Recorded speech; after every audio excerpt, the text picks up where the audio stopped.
Continuation of page number 17. Chaucer exhibits the vivid power of describing his characters in their full details by apt comparisons. He brings before our mind's eye the full portrait of the character drawn by him. The young squire has been described as a merry youth of playful disposition in a single line. Quote, "He was as fresh as in the month of May, and so is the friar presented with his iron twinked in his head aright, as do on the stairs in the frosty night." Chaucer succeeds in a vivid presentation of his characters because of his unerring observation. He has the seeing eye, the retentive memory, the judgment to select, and the capacity to expound. His keen observation of the minutest details of his characters, their dresses, their looks, their manners, enables him to present his characters in full, that they appear as lifelike characters and not mere bloodless abstractions. Chaucer knows the art of differentiating his characters cleverly by presenting them as foils to the other. The miller and the reeve, the summoner and the friar, the cook and the manciple, the prioress and the wife of Bath are good foils. Referring to this power of portraying character well differentiated from each other, Dryden observes in the preface to the Fables, "All his pilgrims are severally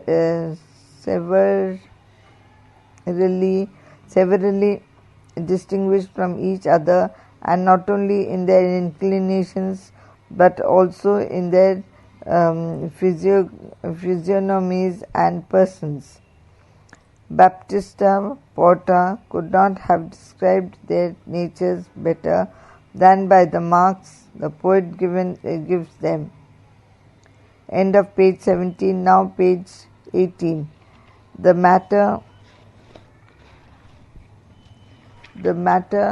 and the manners of their tales and of their telling are so suited to their different educations, humor and callings that each of them would be improper in any other mouth.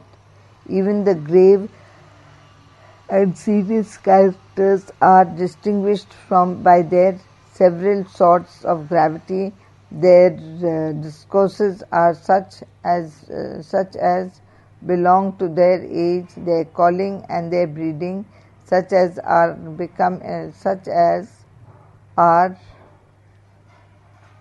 becoming of persons and of them only, save of some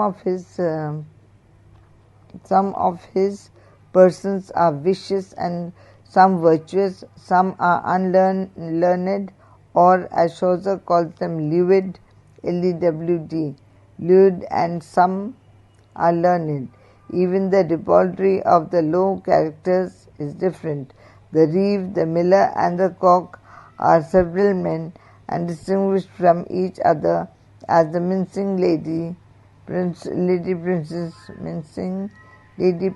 prioress,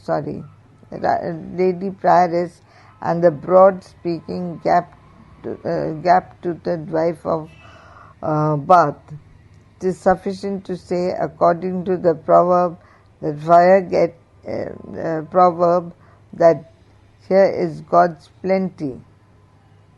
Another Chaucer's art of characterization is free from personal bias or animosity. He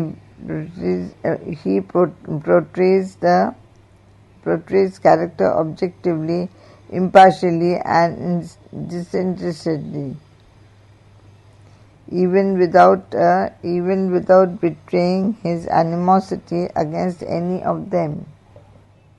He is akin to Shakespeare and Fielding in this respect. His broad humanity and wide sympathy is all for all the characters he has drawn. Legui Leguous rightly says, of all writers of genius, Chaucer is the one with whom it is easiest to have a sense of comradeship. Chaucer takes interest in all his characters. He is not repelled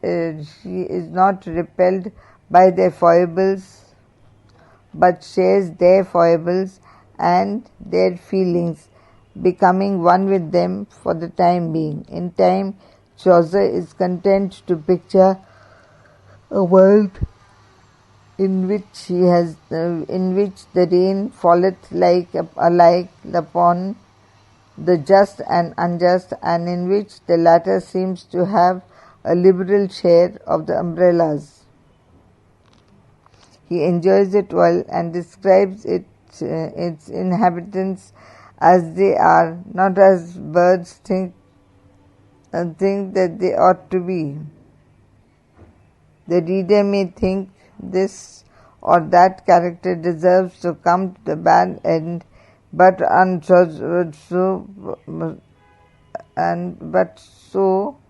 so Chaucer, who regards them all as kindly and impersonally as nature herself. Chaucer is a liberal comedian. Chaucer's genius, like Shakespeare, is to depict the various features of humorous characters, the various types of humorous characters. His early characters may be personifications of allegorical figures, but the characters of the prologue are still badly and such allegorical figures, but the characters of the prologue are all lively and with a deft touch. Chaucer particularly draws out the humorous traits of the prioress, the monk, the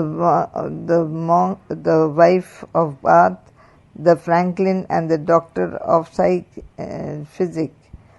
He takes pleasure in pinpointing the humorous traits of his lover by Hiralal.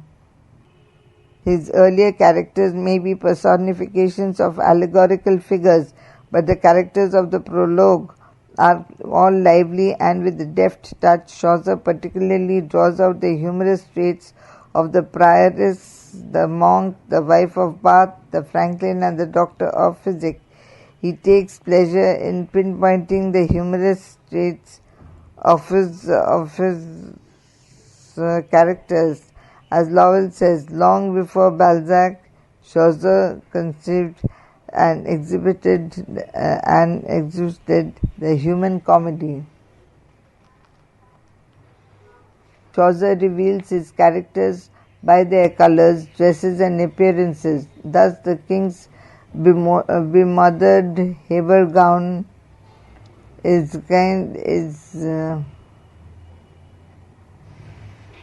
thus the knight's bemothered haber gown is an indication of his activity, and the shipman's sunburned skin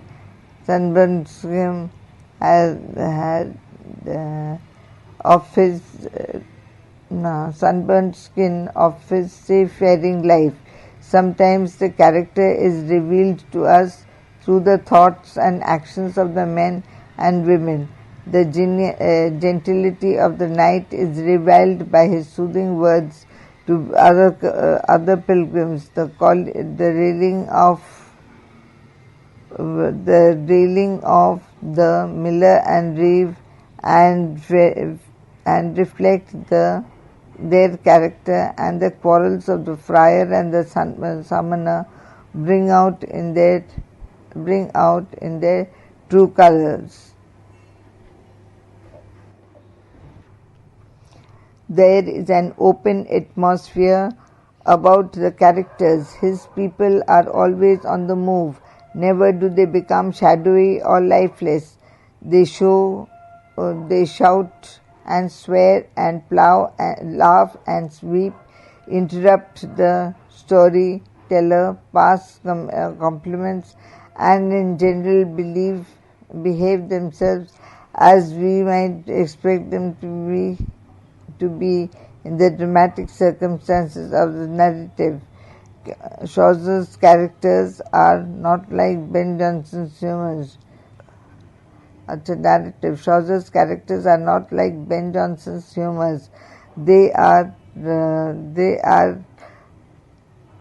dynamic and not static. They grow and develop in the course of the tales like real living human beings. They come out of their true colors as the cavalcade moves on its course to the holy shrine. They are distinguished by their ideas and their comment on the stories. There is a universal touch in Chaucer's characters. His pilgrims are types and individuals are individuals true to their own age, but also representatives of humanity in general. They are timeless creations